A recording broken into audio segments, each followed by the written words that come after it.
بسم اللہ الرحمن الرحیم۔ خواتین حضرات، مظہر برلا صاحب کے روبرو پیش خدمت ہے۔ بہت دن ہو گئے آپ سے بات چیت نہیں ہوئی تھی، اور کوئی نئی باتیں ہیں، نئی چیزیں ہیں۔ سب سے اہم چیز تو پاکستان میں ایک ہی ہے، اور جو بیرون ملک پاکستانی بستے ہیں ان کے لیے بھی ایک ہے، اور دنیا میں مشہور ہے ایک ہی قیدی۔ حالانکہ ہزاروں لاکھوں قیدی ہیں جیلوں میں پڑے ہوئے، لیکن ایک قیدی بہت مشہور ہے، قیدی نمبر 804 اڈیالہ جیل میں، راولپنڈی میں، اور اس کے چرچے ہیں پوری دنیا میں۔ اس سے مذاکرات ہو رہے ہیں، کیا چل رہا ہے کیا نہیں، کچھ اطلاعات ہیں، کچھ خبریں ہیں، وہ آپ سے ڈسکس کریں گے، اور آپ کو بتانے کی کوشش کریں گے کہ عمران خان کے ساتھ ملاقاتیں کیوں نہیں کروائی جا رہی، کیوں پابندیاں لگائی ہوئی ہیں، کیوں مرضی کے لوگوں کو ملوایا جا رہا ہے، اور بعض ایسے لوگ جن کا نام بھی نہیں ہوتا، سلمان اکرم راجہ ان کا نام بھی نہیں دیتے تو ان کی ملاقات ہو جاتی ہے۔ یہ مختلف چالیں ہیں۔ دیکھیے، ایک چال انسان چلتا ہے، ایک اللہ تعالیٰ کی ذات چلتی ہے، ہوتا وہی ہے جو خدا چاہتا ہے۔ اور تاریخ میں مثالیں بھری پڑی ہیں کہ بہت سے ظالموں نے بہت کچھ کرنا چاہا، لیکن جو اللہ تعالیٰ نے چاہا وہی ہوا، ورنہ تو یہاں دنیا بستی نہ اگر ظالموں کا راج ہوتا۔ طاقت جو ہوتی ہے اس کا ایک زبردست اصول ہے، طاقت اندھی ہوتی ہے، لیکن طاقت کی عمر زیادہ نہیں ہوتی۔ خوف بہت ہوتا ہے، تشدد، چادر چار دیواری کا تقدس پامال کرنا، اور لوگوں کو خوف میں مبتلا کر کے حکومتیں کرنا۔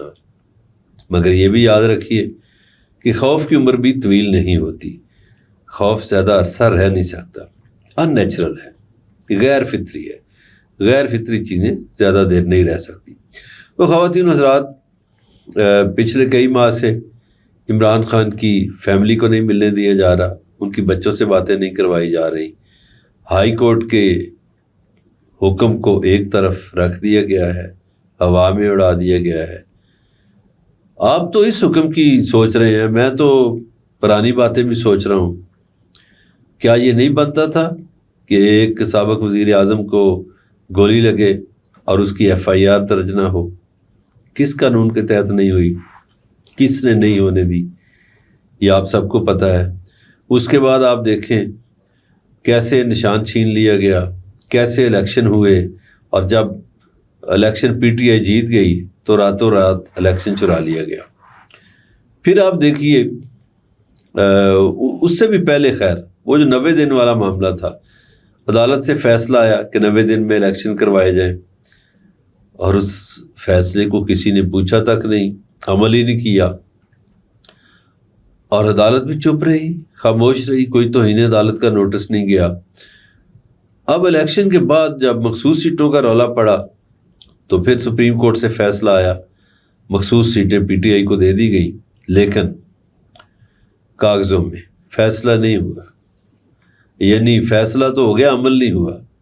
ٹھیک ہے، فیصلہ بھی بڑی لیٹ ہوا، خیر لیٹ ہی صحیح، فیصلہ ہو گیا کہ یہ مخصوص نشستیں PTI کو دی جائیں۔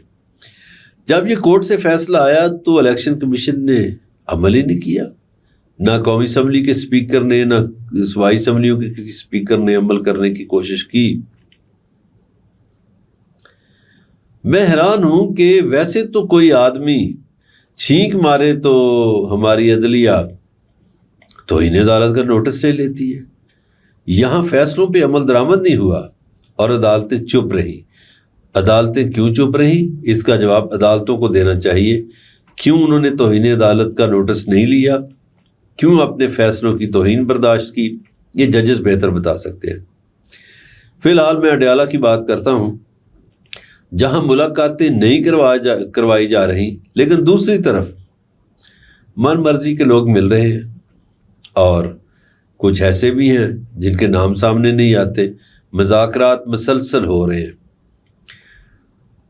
مذاکرات میں بہت سی باتیں سامنے آئی ہیں۔ یہ بھی آفر کیا گیا کہ ایک نگراں حکومت بنا دیتے ہیں، پھر الیکشن ہو جائیں گے، کبھی یہ کہا گیا آپ کو بنی گالا شفٹ کر دیتے ہیں، آپ کا موش رہیں، کبھی یہ کہا گیا کہ اچھا معافی تلافی دے دیں لوگوں کو، کبھی کچھ کبھی کچھ کبھی کچھ، ہر روز نئی پیشکش، بلکہ ہر دن 2 نئی پیشکشیں، 3 نئی پیشکشیں آتی رہیں، مگر عمران خان ڈٹا ہوا ہے، ایک بہادر لیڈر۔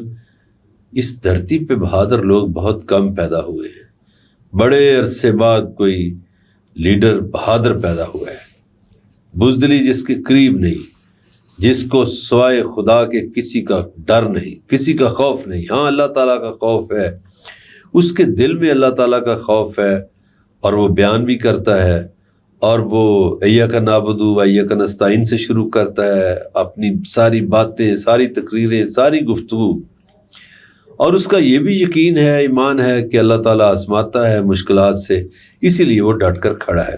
اس نے جیل میں کم از کم 3 مرتبہ قرآن پاک پڑھا، تفسیر کے ساتھ، ترجمے کے ساتھ، اور پھر اس کے علاوہ بہت سی کتابیں پڑھی، بہت سی مذہبی کتابیں پڑھی ہیں، بہت سی تاریخی کتابیں پڑھی ہیں، کوئی 200-250 کتاب تو انہوں نے پڑھی ہے، اور وہ بھی وہ جیل کی لائبریری کو دے دیں گے۔ مذاکرات ان سے فائنل راؤنڈ میں جا چکے ہیں، لیکن وہ مانیں گے نہیں، اپنی مرضی پہ۔ جو جب یہ کہا گیا نا کہ ہم نگران حکومت بنا دیتے ہیں، پھر نیا الیکشن کرا دیں گے، تو انہوں نے کہا نہیں، میرا مینڈیٹ واپس چاہیے 8 فروری والا۔ اب ترلے منتیں جاری ہیں، اور عمران خان اپنے اصولوں پہ اپنی بات کرے گا، اپنی بات منوائے گا، رول آف لا قائم ہوگا۔ خواتین حضرات، پاکستان سمیت دنیا میں اگلے 2 مہینوں میں صورتحال بدلنے والی ہے، منظر بدلنے والا ہے، بہت خوفناک منظر ہے۔ دنیا میں عالمی سیاست بدل رہی ہے، طاقت کا توازن بدل رہا ہے، اور پاکستان میں بھی سول سپریمیسی کی طرف حالات جا رہے ہیں۔ پاکستان میں 8 فروری کو خاموش انقلاب آیا تھا، مگر اب اس خاموشی نے چپ کا روزہ توڑ دیا ہے، اب وہ خاموشی نہیں رہی۔ بلوچستان میں بھی احتجاج ہو رہا ہے، سندھ میں بھی احتجاج ہو رہا ہے، خیبر پختونخوا میں بھی، اور پنجاب میں بھی، اور لوگ اب بھی غصے سے بھرے بیٹھے ہیں۔ خاص طور پر ہمارا نوجوان طبقہ وہ بہت غصے میں ہے، وہ اس نظام سے متنفر ہو چکا ہے۔ تو خواتین حضرات، نظام بدلنے والا ہے پاکستان میں۔ صرف یہ نہیں کہ عمران خان رہا ہوں گے، پاکستان میں عمران خان کی رہائی کے ساتھ نظام بھی تبدیل ہوگا۔ یہ نظام بوسیدہ ہو چکا ہے، یہ نظام برباد ہو جائے گا، ایک نیا نظام آئے گا جس کے تحت پاکستان ترقی کرے گا۔ عمران خان بہت جلد آنے والے ہیں، ان سے باتیں ہو رہی ہیں، ابھی تو امریکیوں نے بھی آنا ہے، وہ ہمارے ڈاکٹروں نے بھی آنا ہے، اور وہ چٹی چمڑی والے بھی کچھ آئیں گے۔ اب کوشش کی جا رہی ہے کہ دنیا کے سامنے وہ ساری باتیں نہ آئیں جو ظلم ہوا، جو زیادتیاں، دیکھو ظلم زیادتیاں تو ہوئی، بعض اوقات ایسا ہوا کہ گرمیوں کے موسم میں خان صاحب کی بجلی بند کر دی جاتی تھی، 2-3 دن اس کو اندھیرے میں رکھا جاتا تھا، سردیوں میں سردی کا خاص اہتمام کیا جاتا تھا کہ خان صاحب کو سردی لگے، مگر وہ کھلاڑی ہے۔ اور بہت دفعہ کئی ملاقاتوں میں عمران خان کہا کرتے تھے، مجھے یاد ہے آج بھی، وہ کہتے تھے میں کبھی میدان میں اترتا نہیں ہارنے کے لیے، میں جیتنے کے لیے اترتا ہوں۔ تو جیتنے کے لیے عمران خان اتر چکا ہے، عمران خان رہا ہوگا بہت جلد، اور اگلے 2 مہینے بہت اہم ہیں پاکستان میں۔ آپ کو یہ بھی خبر دیتا چلوں کہ بہت سے سیاستدان جو APDM سے جن کا تعلق ہے وہ بھاگنے کی کوشش کر رہے ہیں، بہت سے لوگ فرار ہو جائیں گے، اور یہ منظر بدل جائے گا۔ پاکستان زندہ باد۔